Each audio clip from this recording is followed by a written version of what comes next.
Singer Mangli versus lawyer Subbarao. 2, 3 రోజుల నుంచి ఈ కేసు గురించి మీరు న్యూస్ ఛానెల్స్‌లో వింటూనే ఉన్నారు. లాస్ట్ టైమ్ మనం ఈ ఇష్యూ గురించి మాట్లాడాము. 150 క్రోర్స్ రూపీస్ స్కాము. సో, జనాల దగ్గర నుంచి అధిక వడ్డీలో డబ్బులు దోచేశారు. సింగర్ మంగ్లీ గారి పేరు చెప్పుకొని. సో, అక్కడ మేము రెసిడెన్సీ కమర్షియల్ కాంప్లెక్స్‌లు కడతాము, పబ్బులు కడతాము, కోకాపేటలో ల్యాండ్ ఉంది. అక్కడ మేము డెవలప్ చేస్తాము. సో, మాకు డబ్బులు కావాలి. మీకు ఎక్కువ రిటర్న్స్ ఇస్తాము. సో, ఎక్కువ ఇంట్రెస్ట్ ఇస్తామని చెప్పి ఆవిడ పేరు చెప్పి ఆవిడని చూపెట్టి సో, చాలామంది డబ్బులు కలెక్ట్ చేశారు. దాంట్లో సింగర్ మంగ్లీ గారు కూడా వన్ ఆఫ్ ద పార్ట్ ఉన్నారు అని చెప్పి లాయర్ సుబ్బారావు గారు కేసు ఫైల్ చేశారు. ఆ ఫైల్ చేస్తున్న టైంలో సింగర్ మంగ్లీ గారిని ఇంక్లూడ్ చేయలేదు. కేవలం వాళ్ళ బ్రదర్ వరకు మాత్రం ఇంక్లూడ్ చేశారు A4 వరకి. ఇప్పుడు రీసెంట్‌గా సింగర్ మంగ్లీ గారిని A5గా కూడా పెట్టారనమాట. దానికి ఆయన చెప్తున్న వర్షన్, నేను సింగర్ మంగ్లీ గారితో మాట్లాడాలని చూశాను. బట్ ఆవిడ నాతో సరిగ్గా రెస్పాండ్ అవ్వలేదు. వేరే ఒక ప్లేస్‌లో వేరే లాయర్ గారి దగ్గర మీడియా ఆఫీస్‌లో కూడా సింగర్ మంగ్లీ గారితో వెళ్లి నేను మాట్లాడాను. బట్ అక్కడ కూడా ఆవిడ ప్రాపర్ రెస్పాండ్ అవ్వలేదు. నేను కాల్ చేసినప్పుడు కూడా ప్రాపర్ రెస్పాండ్ అవ్వలేదు. యారగెంట్‌గా మాట్లాడారు. సో, కాబట్టి ఆవిడది కూడా తప్పు ఉందనే తెలుస్తుంది. సో, కాబట్టి ఆవిడని కూడా ఇంక్లూడ్ చేశారు A5గా అని చెప్పి లాయర్ గారు చెప్తున్నారు. సో, ఇవన్నీ జరుగుతున్న తర్వాత వీకెండ్‌లో సాటర్‌డే అనుకుంటాను, సింగర్ మంగ్లీ గారు రెస్పాండ్ అయ్యారు. సో, రెస్పాండ్ అయ్యి ఏ పోలీస్ స్టేషన్‌లో అయితే ఆ లాయర్ సుబ్బారావు గారు కేసు పెట్టారో, అదే పోలీస్ స్టేషన్‌కి సింగర్ మంగ్లీ గారు వచ్చారు. ఆ లాయర్ గారి మీద కేసు పెట్టారు. ఇలా నా రెప్యుటేషన్‌ని బ్యాడ్ చేస్తున్నారు. నా మీద లేనిపోని ఎలిగేషన్స్ పాస్ చేస్తున్నారు. నన్ను అనవసరంగా ఈ ఇష్యూలోకి తీసుకొస్తున్నారు. నా పేరు చెడగొడుతున్నారు అని చెప్పి, సో, ఆయన మీద చర్యలు తీసుకోనని చెప్పి ఆవిడ ఒక కంప్లెయింట్ ఇచ్చారు. అట్ ద సేమ్ టైమ్ ఆ లీగల్ డిఫమేషన్ ఏదైతే ఉందో, సో, అతని మీద డిఫమేషన్ కేసు కూడా ఫైల్ చేశారు ఆవిడ. ఇదంతా చేసిన తర్వాత ఆవిడ మీడియా దగ్గరికొచ్చి మాట్లాడుతూ, సో, నాకు ఎటువంటి సంబంధం లేదు. నన్ను అనవసరంగా ఇన్వాల్వ్ చేస్తున్నారు ఆ లాయర్ సుబ్బారావు అనే పర్సను అని చెప్పి మాట్లాడుతూ, అందుకని అతని మీద నేను కేస్ ఫైల్ చేయడానికి వచ్చానని చెప్పి ఆవిడ చెప్పారు. ఆవిడ చెప్పిన తర్వాత చాలా క్వెషన్స్ రైజ్ అవుతాయి. ఇప్పుడు ఇలాంటి క్వెషన్స్ అన్నీ ఆవిడ గురించి క్వెషన్ చేయాలన్నా, ఇలాంటి పాయింట్స్ అన్నీ హైలైట్ చేయాలన్నా కూడా ఆవిడ క్యాస్ట్ అనేది తీసుకొస్తున్నారు బయటికి. సో, నేను గిరిజన అమ్మాయిని, తాండా అమ్మాయిని, సో, ఎస్టీ అమ్మాయిని, సో, ఇలాగ నా మీద ఇలా వస్తారా, ఇలా చేస్తారా, నన్ను ఇలా అంటారా, గిరిజన ఆడబిడ్డననే కదా మీకింత లోకువైపోయాను. సో, ఇలా మాట్లాడుతున్నారు. సో, ఒక్కసారి క్యాస్ట్ తీసి ఒక పర్సన్ మాట్లాడినప్పుడు, దట్టు బలమైన చట్టాలున్న క్యాస్ట్ తీసి మాట్లాడిన తర్వాత ఎవరైనా ఒక మాట మాట్లాడడానికి గానీ, ఒక క్వెషన్ అడగడానికి గానీ 1, 2 సార్లు ఆలోచిస్తారు. ఎందుకంటే లాస్ట్ టైము ఒక హాస్పిటల్స్ ఇష్యూ అప్పుడు గట్టిగా మాట్లాడాం. మాట్లాడినప్పుడు ఏమైందంటే, సో, పోలీస్ కేస్ ఫైల్ చేశారు. సో, వెళ్ళి అక్కడికెళ్ళినప్పుడు పోలీసులు చెప్తుందేందంటే, వాళ్ళ పర్టిక్యులర్ క్యాస్ట్ వాళ్ళు మీ మీద చాలా దూరం వెళ్ళొచ్చు. వాళ్ళకంటూ బలమైన చట్టాలుంటాయి.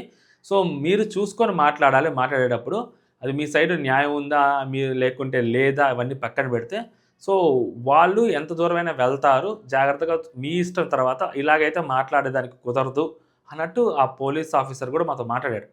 సో, నేనేమంటానంటే ఇక్కడ, సో, మంగ్లీ గారు క్యాస్ట్ తీసుకొస్తున్నారు కాబట్టి, సో, క్వెషన్స్ అడగకుండా ఉండాలా అంటే, సో, చాలా మీడియా హౌసెస్ క్వెషన్స్ అడుగుతున్నాయి. సో, ఎవ్వరికైనా వచ్చే మేజర్ డౌట్ ఏంటంటే, ఫస్ట్ క్వెషను, మీ పేరు చెడగొడుతున్నారు పర్టిక్యులర్ పర్సన్ లాయర్ గారు అని చెప్పి, లాయర్ సుబ్బారావు అని చెప్పి మీరు ఆయన మీద కేస్ ఫైల్ చేశారు. మీ రెప్యుటేషన్ బ్యాడ్ చేస్తున్నారని. అంతకంటే దారుణమైన విషయం ఏంటంటే అక్కడ జరిగింది, మీ పేరు చెప్పుకొని వేరే వాళ్ళు కోట్ల రూపాయలు దోచేశారు జనాల దగ్గర నుంచి. అధిక వడ్డీ ఇస్తామని చెప్పి. సో, యాక్చువల్‌గా మీరు కేస్ పెట్టాల్సింది ఎవరి మీద? వాళ్ళ మీద పెట్టాలి. సో, ఇతని మీద కేస్ పెట్టొచ్చు. వాళ్ళ మీద కూడా కేస్ పెట్టాలి గదా! ఖచ్చితంగా. సో, దానికి అదే క్వెషన్ రిపోర్టర్స్ అడిగితే ఆవిడ బయటకొచ్చి ప్రెస్ మీట్ పెట్టినప్పుడు, సో, ఆవిడ చెప్తున్న సమాధానం ఏంటంటే, ఈ ఇష్యూ మీద ఆల్రెడీ CIDలో కేసుంది. 1 ఇయర్ నుంచి ఆ కేస్ కంటిన్యూ అవుతుంది. సో, కాబట్టి ఇంక నేను ఎందుకు అని చెప్పి సైలెంట్‌గా ఉన్నానని చెప్పి ఆవిడ అంటున్నారు. అయినా నేను పెడతాను, నాకు అదే పని కాదు కదా అని మళ్ళీ ఆవిడే అంటారు. సో, ఇప్పుడేంటి స్టేషన్‌కొచ్చారు. అది CIDలో ఉంది ఏంటి, వాళ్ళలా మోసం చేశారని. మీకు ఇన్వాల్వ్‌మెంట్ లేదు కదా! నా ఇన్వాల్వ్‌మెంట్ లేకుండా నా పేరు చెప్పి నా నుంచి డబ్బులు తీసుకుంటున్నారు. నా పేరు చెప్పి డబ్బులు తీసుకున్నారని చెప్పి తెలుస్తుంది. సో, కాబట్టి నాకు దానికి ఏం సంబంధం లేదు. మీరు కావాలంటే వాళ్ళ మీద ఎలాంటి యాక్షన్ అయినా తీసుకోండి అని చెప్పి ఈవిడ కంప్లెయింట్ ఇవ్వాలి గదా! సో, ఈవిడకి సంబంధం లేదు అని చెప్పాలి గదా డైరెక్ట్‌గా. సో, ఈవిడ ఆ కేస్ కూడా పెట్టేసి ఉండుంటే, సో, ఎటువంటి ఇష్యూ ఉండేదే కాదు. బట్ ఈవిడ ఆ కేస్ పెట్టమన్నప్పుడు, సో, ఆవిడ నేను మళ్ళీ పెడతాను, నాకు అదే పనా, నాకు వేరే ప్రోగ్రామ్స్, షోస్ ఉంటాయి. నేను పాట కోసం బతికేదాన్ని, పాట మీద బతికేదాన్ని అని చెప్పి ఆవిడ మాట్లాడుతున్నారు. ఇదొకటి. అండ్ నెక్స్టు అదే ప్రెస్ మీట్‌లో ఆవిడ ఇంకొక మాట చెప్పిందేంటంటే, ఈ లాయర్ సుబ్బారావు గారు ఈవిడ ఏదైతే బర్త్‌డే పార్టీ లాస్ట్ టైమ్ జరిగిందో అక్కడ కూడా కొంచెం హైలైట్ అయింది. సో, అక్కడ డ్రగ్స్ ఉన్నాయని, లేకుంటే అక్కడ వేరే మందు బాటిల్స్ దొరికాయని చెప్పి, సో ఇలాగ ఆ ఫామ్ హౌస్లో ఇలా చేసుకుంటున్నారని చెప్పి లాస్ట్ టైం ఒక పెద్ద కేసు అయింది, హైలైట్ అయింది. సో అప్పుడు కూడా సింగర్ మంగ్లీ గారు బయటకు వచ్చి సేమ్ క్యాస్ట్ కార్డ్ యూస్ చేసి సో ఏడ్చారు. సో ఏదైనా తప్పు జరిగిందంటే సింగర్ మంగ్లీ గారు బయటకు వస్తున్నారు. ఈ మధ్య చాలా ఇష్యూస్లో సింగర్ మంగ్లీ గారు కనిపిస్తూ ఉన్నారు. సో ప్రతిసారి ఆవిడ ఏడుస్తూనే ఉన్నారు. సరే ఓకే, ఆవిడ తప్పు లేదు కాబట్టి ఆవిడని ఇట్లా బదనాం చేస్తున్నారు కాబట్టి ఆవిడ ఏడ్చారని కాసేపు అనుకున్నా కూడా, ఎవరైతే ఇప్పుడు ఈ ఈ ఇష్యూలో ఉన్నారో ఆ రమాకాంత్ మధు అతను ఆ బర్త్డే పార్టీలో కూడా ఉన్నారు. ఆ బర్త్డే పార్టీ హోస్ట్ చేసింది అతనే అని చెప్పి లాయర్ గారు మళ్ళీ ఒక కంప్లైంట్ ఇచ్చారు. లేకపోతే లాయర్ గారు ఆ ఎలిగేషన్ పాస్ చేస్తున్నారు. అది ఎంత నిజమో ఏంటనేది లాయర్ గారు కొన్ని వీడియోస్ చూపించారు, కొన్ని ఫొటోస్ చూపించారు. దానికి సింగర్ మంగ్లీ గారు చెప్తుంది ఏంటంటే, నేను ఎక్కడికి వెళ్ళినా కూడా నేను ఒక సెలబ్రిటీ కాబట్టి, సో నేను సెలబ్రిటీ లాగా ఫీల్ అవ్వట్లేదు, బట్ నేను ఒక సెలబ్రిటీ కాబట్టి ఇప్పుడు మీరున్నారు, మీరందరూ ఉన్నారు, నాతో ఫోటో తీసుకోవాలని అనుకుంటారా లేదా? సో నాతో ఫోటో తీసుకోవాలనుకుంటారు. అలాగే వాళ్ళు కూడా వచ్చి నాతో ఫోటో తీసుకున్నారేమో, నాకేం తెలుసు. ఫోటో తీసుకున్నంత మాత్రం నేను ఇన్వాల్వ్ అయిపోతానా? నాతో చాలామంది వీడియోస్ తీసుకుంటారు, ఫొటోస్ తీసుకుంటుంటారు. అలాగే నేను వేరే ప్లేసెస్కి వెళ్ళినప్పుడు, వేరియస్ ప్లేసెస్కి లైక్ కర్ణాటక అలా వెళ్ళినప్పుడు నన్ను వాళ్ళ ఇంటికి ఆప్యాయంగా పిలుస్తుంటారు. భోజనం చేసి వెళ్ళండి, మా ఇంటికి రండి అని చెప్పి పిలుస్తుంటారు, అక్క చెల్లి అనుకొని. సో నేను వాళ్ళ ఇళ్ళకి వెళ్ళి భోజనం చేస్తాను. భోజనం చేసినంత మాత్రాన నేను కూడా ఇన్వాల్వ్ అయినట్టేనా, నేను కూడా తప్పైనట్టేనా అంటున్నారు. అంటే సింగర్ మంగ్లీ గారు ఏదైతే మన లాయర్ గారు చెప్తున్నారో, అతను ఆ వీడియోస్లో ఉన్నట్టు, ఆ ఫొటోస్లో ఉన్నట్టు అది కరెక్టే అన్నట్టే మాట్లాడుతున్నారు సింగర్ మంగ్లీ గారు.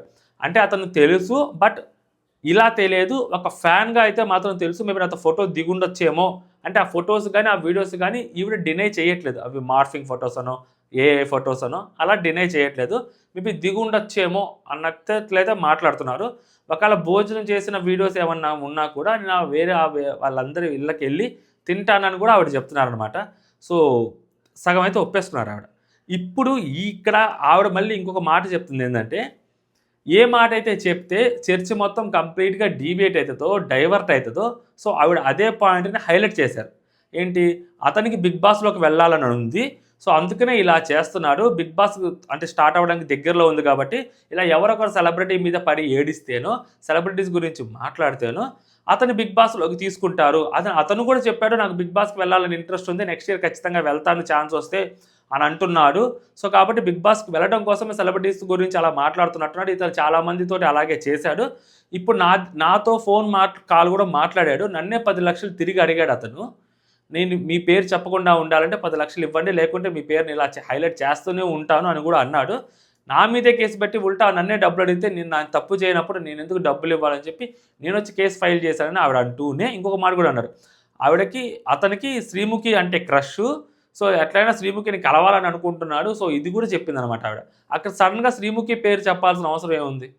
లాయర్ అవ్వచ్చు, హీరో అవ్వచ్చు, పొలిటీషియన్ అవ్వచ్చు, ఎవరికొకరికి క్రష్ అనేది ఉంటుంది. దానికి దీనికి ఇదేం సంబంధం ఈ కేసుకి?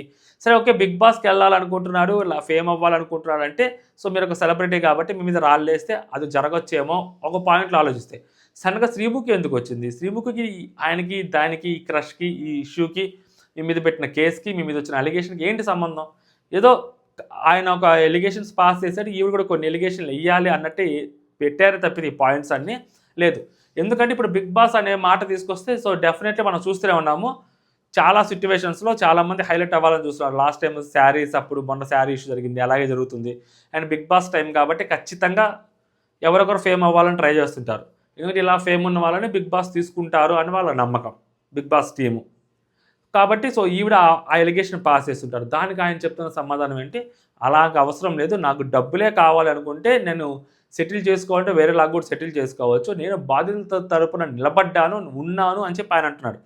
ఇదంతా అయిపోయిన తర్వాత ఆవిడ వెళ్ళిన తర్వాత మళ్ళీ ఈయన వెళ్ళాడు నిన్న పోలీస్ స్టేషన్కి, సేమ్ పోలీస్ స్టేషన్కి కేసు పెట్టాలని వెళ్ళినప్పుడు మేబీ ఆవిడ ఇన్ఫ్లుయెన్షియల్ పర్సన్. లాస్ట్ టైం మన వీడియోలో కూడా చెప్పుకున్నాము, చాలామంది జర్నలిస్టులు కానీ లేదా కొన్ని మీడియా హౌసెస్ కానీ సో చెప్తున్న మాట ఏంటంటే, ఆవిడకి హై ఇన్ఫ్లుయెన్స్డ్ పర్సన్ ఒక ఎంపీ తెలుసు, ఇప్పుడు అట్ ప్రజెంట్ ఆయన సెంట్రల్ మినిస్టర్ కూడా. సో ఆవిడకి ఆ ఇన్ఫ్లుయెన్స్ ఉంది కాబట్టి మేబీ ఈ పోలీసులు కొంచెం ఆవిడకి ఫేవర్గా ఉండే ఛాన్సెస్ కూడా ఉన్నాయని చెప్పి కొన్ని మీడియా హౌసెస్ చెప్తున్నాయి. నిన్న లాయర్ గారు వెళ్ళినప్పుడు ఆ లాయర్ గారికి ఆల్కహాల్ టెస్ట్ చేశారు, డ్రంక్ అండ్ డ్రైవ్ కాదు, ఆల్కహాల్ టెస్ట్ చేశారు. సో ఈ ఆల్కహాల్ టెస్ట్ చేసిన దాన్ని కూడా చాలామంది తప్పుపడుతున్నారు. ఆయన ఏమి బండి మీద రావట్లేదు, మీరేమో అక్కడ డ్రంక్ అండ్ డ్రైవ్ సెషన్ నడపట్లేదు, సో ఎందుకు ఆయనకు ఆల్కహాల్ టెస్ట్ చేయాల్సి వచ్చిన అవసరం ఏమొచ్చింది అని కూడా చాలామంది క్వశ్చన్ చేస్తున్నారు. సో దీనికి నాకు అనిపించింది ఏంటంటే, ఆ లాయర్ గారు అక్కడికి వెళ్ళినప్పుడు పోలీసులతో మాట్లాడుతున్నప్పుడు పోలీసులకి స్మెల్ వచ్చి ఉంటుంది. సో వాళ్ళు ఆ స్మెల్ వచ్చినప్పుడు మేబీ ఆయన తాగొచ్చాడేమో, అసలు ఎంత మోతాదులో తాగాడో ఏంటో అనేది తెలుసుకోవాల్సిన అవసరం వాళ్ళకు ఉంది కాబట్టి వాళ్ళు టెస్ట్ చేసి ఉండొచ్చు. ఇక్కడ అది ఎప్పుడు హ్యూమిలేషన్‌గా మనం ఫీల్ అవ్వాలి, లేకుంటే ఆయన్ని ఎందుకు వాళ్ళు అవమానించారని మనం అనుకోవాలంటే మేబీ ఆయన తాగకుండా ఉండి సో ఎందుకంటే మీడియా వాళ్ళు కూడా అక్కడికెళ్లారు. ఎందుకంటే అదొక సెన్సేషన్ కేసు. మంగ్లీ గారు ఇన్వాల్వ్ అయి ఉన్నారు కాబట్టి. ఆయన తాగకుండా ఉన్నప్పుడు ఈ పోలీసులు గాని ఆయనకి ఆల్కహాల్ టెస్ట్ చేసుంటే సో ఆ టెస్ట్‌లో నెగెటివ్ వచ్చుంటే అప్పుడు ఈయన్ని కావాలని హ్యూమిలేట్ చేయడం కోసం ఇలా చేశారు అని అనుకోవడానికి ఛాన్సెస్ ఉంటాయి. ఆయన వాళ్ళతో మాట్లాడుతున్నప్పుడు వాళ్ళకి స్మెల్ వచ్చినప్పుడు వాళ్ళు టెస్ట్ చేయడంలో తప్పు లేదు. ఎందుకంటే పోలీస్ స్టేషన్‌కెళ్ళినప్పుడు కొంచెం పద్ధతిగా వెళ్ళాలి. పోలీస్ స్టేషన్ అవ్వచ్చు, కోర్టులు అవ్వచ్చు, కొన్ని అసెంబ్లీ, పార్లమెంట్ ఇలాంటి కొన్ని ప్లేసెస్‌కి కొంచెం హుందాగా వెళ్ళాలి, పద్ధతిగా వెళ్ళాలి. సో ఆయన ఎప్పుడు తాగాడనేది మనకు తెలియదు. ఆయన రాత్రి తాగాడా? రాత్రి నుంచి తాగుతానే ఉన్నాడా? లేకుంటే లిమిట్‌లో తాగెళ్ళాడా? అసలు తాగలేదా? అంటే చూపించింది. 27% చూపించింది. ఇదే డ్రంక్ అండ్ డ్రైవ్ టెస్ట్‌లో 27% ఉంటే పంపించేస్తారు. బట్ పోలీస్ స్టేషన్‌కెళ్లారు కాబట్టి ఆ 27% వచ్చినా కూడా పోలీస్ స్టేషన్‌కి తాగి రావటము, లేకుంటే తాగున్నప్పుడు రావటము. సో ఆ సెన్సెస్‌లో రావటం అనేది కరెక్ట్ కాదు. అందుకని మేము కేస్ ఫైల్ చేశాము అని చెప్పి పోలీసులు అంటున్నారు. సో దాన్ని చూస్తున్న జనాలైతే గాని, లేకుంటే అక్కడున్న వాళ్ళు గాని, లేదా ఆ లాయర్ గారు గాని సో చెప్పేదేంటి? అది పెద్ద ఇష్యూ కాదు. నిన్నెప్పుడూ తాగాను. దానికి దీనికి సంబంధం ఏంటి? ఒకవేళ మీరు ఏదైనా చెప్పాలనుకుంటే జస్ట్ ఇలా చెయ్యొద్దు, అలా చెయ్యొద్దు అని చెప్పొచ్చు. దానికి మరీ కేస్ పెట్టాల్సిన అవసరం లేదు ఉల్టా. ఆల్రెడీ ఈయన మంగ్లీ గారి మీద కేసు పెట్టున్నారు. మంగ్లీ గారు తిరిగొచ్చి ఈయన మీద కేసు పెట్టున్నారు. సో మంగ్లీ గారు మరి అంత హై ఇన్‌ఫ్లుయెన్షియల్ పర్సన్ కాబట్టి తిరిగి మీరు ఈయన మీద కేసు పెట్టారా? అని చెప్పి జనాల నుంచి కూడా క్వెషన్స్ వస్తుంటాయి ఖచ్చితంగా. ఎందుకంటే కేసు పెట్టాల్సిన అవసరం లేదు అని చెప్పి జనాల అభిప్రాయం. బట్ పోలీసులు చెప్తుందేంటంటే as per the rules police స్టేషన్‌కి తాగొచ్చినప్పుడు కేసు పెట్టకుండా ఇంకేం చేస్తా అని చెప్పి వాళ్ళు అంటున్నారు. సో లాయర్ గారు చెప్తుంది ఏంటి తర్వాత బయటకొచ్చిన తర్వాత, ఇన్ని చేస్తున్న సింగర్ మంగ్లీ గారు ఇన్ని చేస్తున్నారు, ఇంత చేస్తున్నారు. నేను ఆవిడతో మాట్లాడినప్పుడు సో ఆవిడ నాకు ప్రాపర్‌గా రెస్పాండ్ అయ్యుంటే ఇంత ఉండేది కాదు కదా! అండ్ ఎవరైతే రమాకాంత్ మధు అనే అతను ఉన్నాడో అతను మోసం చేస్తే అతని మీద కేసు పెట్టకుండా ఆవిడ వెళ్ళిపోవడానికి రీజన్ ఏంటి? అని చెప్పి ఆయన అడుగుతున్నారు. సో సేమ్ క్వెషన్ మనం అడిగింది గానీ, రిపోర్టర్స్ అడుగుతుంది గానీ, లాయర్ గారు అడుగుతుంది గానీ, సో ఎవరికైనా గానీ బేసిక్ కామన్ సెన్స్ అప్లై చేస్తే అదే క్వెషన్ రైజ్ అయిద్దనమాట. దానికి సింగర్ మంగ్లీ గారు వేరియస్ రీజన్స్ చెప్తున్నారు. ఓవరాల్‌గా ఇష్యూలో బాధితులు నష్టపోయారు లిటరల్లీ. ఎందుకు? డబ్బులు ఎక్కువ ఇస్తా అంటే ఎవరైనా ఇస్తారు. అండ్ దట్ సింగర్ మంగ్లీ గారు ఫేస్ చూపించారు. ఇప్పుడు సింగర్ మంగ్లీ గారి తమ్ముడిని కూడా ఇన్వాల్వ్ చేశారు. సింగర్ మంగ్లీ గారి తమ్ముడు ఏదో డబ్బులు లెక్కేస్తున్నట్టు వీడియోస్‌లో వచ్చాయి. ఇదిగో ఇతనే నా తమ్ముడు మొహం చూడండి. ఇతను ఆ వీడియోలో కనిపించాడా? కనపడలేదు కదా! మరి ఎందుకు నా తమ్ముడిని మీరు ఇలాగా తీసుకొస్తున్నారు? నా కుటుంబాన్ని ఇలా ఎందుకు తీసుకొస్తున్నారని చెప్పి ఆవిడ ఏడ్చారు. వాళ్ళ లాయర్ గారు కూడా సేమ్ అదే క్వెషన్స్ రైజ్ చేస్తున్నారు. ఈ లాయర్ గారు మంగ్లీ లాయర్ గారు ఈ లాయర్ గారికి నోటీస్ పంపిస్తే ఈ లాయర్ గారు వేరియస్ అడ్రెసెస్‌లో ఉంటుంటే ఏదైతే పంపించిన నోటీస్ కూడా మళ్ళీ వెనక్కి వస్తే అది కూడా చూపించారంట. సో కాబట్టి ఓవరాల్‌గా ఈ ఇష్యూ ఇలా నడుస్తూ ఉంది. ఈ లాయర్ గారు ఫేమ్ అవ్వడం కోసం ట్రై చేస్తున్నారని చెప్పి మంగ్లీ గారు అంటున్నారు. నాకు ఫేమ్ అవ్వాల్సిన అవసరం లేదు. బాధితులు నా దగ్గరకొచ్చారు కాబట్టి సో నేనెళ్ళి బాధితుల దగ్గరికెళ్ళలేదు. బాధితులే నా దగ్గరకొచ్చారు కాబట్టి సో వాళ్ళ దగ్గర బేసిక్ ప్రూఫ్స్ నా దగ్గరకు ఉన్నాయి కాబట్టి సో ఆ ప్రూఫ్‌లు తీసుకొని నేను పోలీస్ కంప్లెయింట్ ఇవ్వడం జరిగింది. దాని తర్వాత వాళ్ళు ఇలా చేస్తున్నారు, బెదిరిస్తున్నారు, అలా చేస్తున్నారు నన్ను పిలిచారు. అక్కడికి వెళ్ళాను. నాకు అవన్నీ వద్దని చెప్పాను. అయినా గానీ వాళ్ళు మళ్ళీ ఉల్టా నేను కంటిన్యూస్‌గా వాళ్ళ గురించి ఇలా మాట్లాడుతుండేసరికి వాళ్ళు నా మీద రివర్స్ కేస్ పెట్టారని చెప్పి ఈయన అంటున్నారు. అండ్ నన్ను థ్రెటన్ కూడా చేశారని చెప్పి ఆయన అంటున్నారు. సో సింగర్ మంగ్లీ గారు ఈ ఇష్యూ మీద మరి మాట్లాడలేదు. వాళ్ళ తమ్ముడు ఈయన థ్రెటన్ చేసిన సంగతి సింగర్ మంగ్లీ గారు చెప్పలేదు. ఓవరాల్ ఇష్యూలోనే కలిపి మాట్లాడారేమో తెలియదు మనకి. కాకపోతే ఏంటంటే అట్ ప్రెజెంట్ సింగర్ మంగ్లీ గారి గురించి సో ఎవరైతే నెటిజన్స్ ఉంటారో లేకపోతే పబ్లిక్ ఉంటారో సో వాళ్ళ ఒపీనియన్ ఏంటంటే నేను చాలా వీడియోస్ కింద చూసిన కామెంట్స్ అవ్వచ్చు. సో జనాలు సింగర్ మంగ్లీ గారిని నమ్మట్లేదు. సింగర్ మంగ్లీ గారు తప్పు చేసి ఉండొచ్చేమో అని కూడా అంటున్నారు. అండ్ సింగర్ మంగ్లీ గారు నాకు డబ్బు పిచ్చి లేదు. డబ్బు పిచ్చుంటే నేను చాలా సంపాదించుకునేదాన్ని అది ఇది అని అన్నారు. బట్ సో మనం చూసిన దాని ప్రకారం, మనకు తెలిసిన దాని ప్రకారం, మనం వింటున్న దాని ప్రకారం సో ఆవిడకి కొంచెం ఆ డబ్బులంటే ఖచ్చితంగా ఇష్టం ఉంటది. డబ్బులంటే ఇష్టం లేని వాళ్ళు ఎవరుంటారు? సింగర్ మంగ్లీ గారికి కూడా డబ్బంటే ఇష్టం. సో తను చాలా చేశారు. బట్ లాస్ట్ టైం ఏంటంటే ఆవిడ పాలిటిక్స్‌లో అంటే ఆవిడ 2019-24 ఏపీలో ఆవిడ ఒక పోస్ట్‌లో కూడా చేశారనుకుంటా. ఏపీ గవర్నమెంట్‌లో. దాని తర్వాత ఆవిడ గుళ్ళో రీల్ చేశారు. గుళ్ళో రీల్స్ చేయకూడదని కూడా తెలీదా? గుళ్ళో రీల్స్ కూడా చేశారు. సో ఇలాంటి ఎలిగేషన్స్ ఆవిడ మీద చాలానే ఉన్నాయి. ఓవరాల్‌గా ఆవిడ చాలా చేశారు. అంటే లైక్ కొంచెం ఆ బిల్డప్ అనేది సెలబ్రిటీ స్టేటస్ దానికి సంబంధించిన బిల్డప్ అనేది ఆవిడ చూపెట్టారు. చాలా విషయాల్లో చూపెట్టారు, కనిపించింది కూడా. మేబీ జనాలు అందుకే నమ్మట్లేదేమో సింగర్ మంగ్లీ గారిని. ఈ ఇష్యూలో అయితే మాత్రం సో ఆవిడ వర్షన్ ఇది, ఆయన వర్షన్ ఇదనమాట కంప్లీట్‌గా. కోర్టులు డిసైడ్ చేస్తాయి ఫర్దర్‌గా ఏం జరుగుద్ది ఏంటనేది. సో ఎందుకంటే ఈవిడ వీకెండ్స్‌లో కంప్లెయింట్ ఇచ్చారు కాబట్టి లీగల్ ఒపీనియన్ కోసం పోలీసులు ఆవిడ ఇచ్చిన కంప్లెయింట్‌ని మేబీ ఫార్వర్డ్ చేసినట్టున్నారు. వన్స్ ఆ లీగల్ ఒపీనియన్ వచ్చిన తర్వాత ఆ లాయర్ గారి మీద కూడా కేసు ఫైల్ చేసేదానికి కూడా ఛాన్సెస్ ఉన్నాయి. కోర్టులో సబ్మిట్ చేస్తారు. సో ఇది మరి కోర్టులో ట్రయల్ ఎలా నడుస్తుందో మనకు తెలియదు గానీ ఈ ఇష్యూ అయితే మాత్రం చాలా పెద్దదిగా వెళ్తుంది. సింగర్ మంగ్లీ గారి సైడ్ నుంచి ఆవిడ చాలా క్లియర్ ఉన్నారు. నేనేం సంబంధం లేదు, నాకేం సంబంధం లేదు. నేను కేవలం పాటలు మాత్రమే పాడుకుంటా ఉంటా. నాకు పాట బిడ్డని.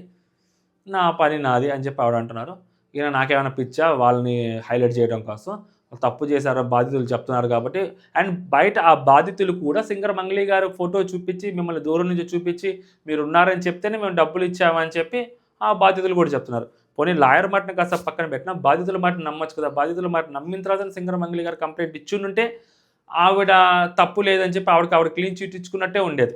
సో మేబీ ఆవిడ కంప్లెయింట్ ఇవ్వకపోవడం సో ఇన్ని అనుమానాలకు తావిస్తుందనమాట. ఓవరాల్ ఇష్యూలో ఇది జరుగుతుంది. సో దీని మీద మీ ఒపీనియన్ మీరు కామెంట్ చేయండి. అంటే జై హింద్.